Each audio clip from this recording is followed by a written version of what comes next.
গতকাল উত্তরা মাইলস্টোন স্কুলে বিমান বিধ্বস্ত হয়ে ৩১ জন নিহত হওয়ার শোক পুরো দেশকে গ্রাস করেছে। এই মর্মান্তিক দুর্ঘটনার ছায়ায় এক নজর ফিরে দেখা যাক দেশের ইতিহাসের সবচেয়ে বড় বিমান দুর্ঘটনার একটি ১৯৮৪ সালের ৫ আগস্ট ঘটে যাওয়া ফকার F-27 বিধ্বস্তের ঘটনা। সেই দিনটি ছিল বর্ষাকাল। প্রবল বৃষ্টির মধ্যে ফকার F-27 ফ্রেন্ডশিপ ৬০০ নামের যাত্রীবাহী বিমানটি ঢাকা জিয়া আন্তর্জাতিক বিমানবন্দরে অবতরণের চেষ্টা করছিল। বিমানটিতে ছিলেন ৪৯ জন যাত্রী ও ৪ জন ক্রু।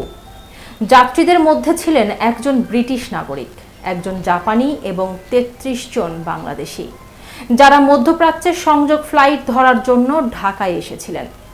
নিউ ইয়র্ক টাইমসের আর্কাইভে প্রকাশিত প্রতিবেদনের বরাত দিয়ে জানা যায়, বিমানটি প্রথমে রানওয়ে ৩২ নম্বরে ভিওআর পদ্ধতিতে অবতরণের চেষ্টা করছিল।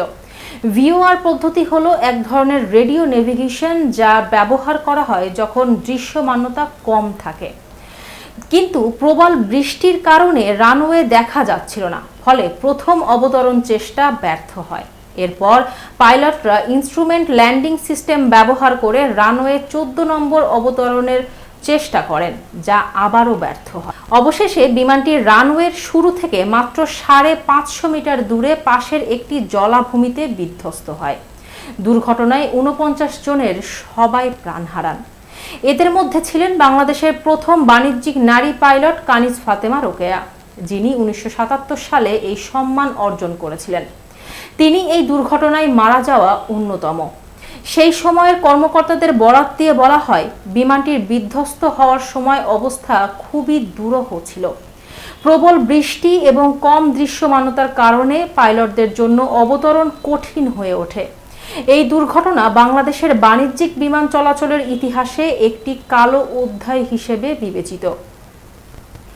স্বাধীনতার পর ১৯৭২ সালের ফেব্রুয়ারিতেও ঢাকার কাছে একটি বিমান দুর্ঘটনায় ৫ জন নিহত হয়েছিলেন, তবে সেটি ছিল প্রশিক্ষণ বিমান।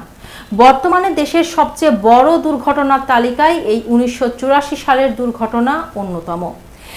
৩১ বছর পর এবার উত্তরা মাইলস্টোনে ঘটে যাওয়া বিমান বিধ্বস্তের ফলে ৩১ জনের মৃত্যুর খবর পাওয়া গেছে, যা দেশের ইতিহাসে এক মর্মান্তিক অধ্যায় হিসেবে সংরক্ষিত থাকবে।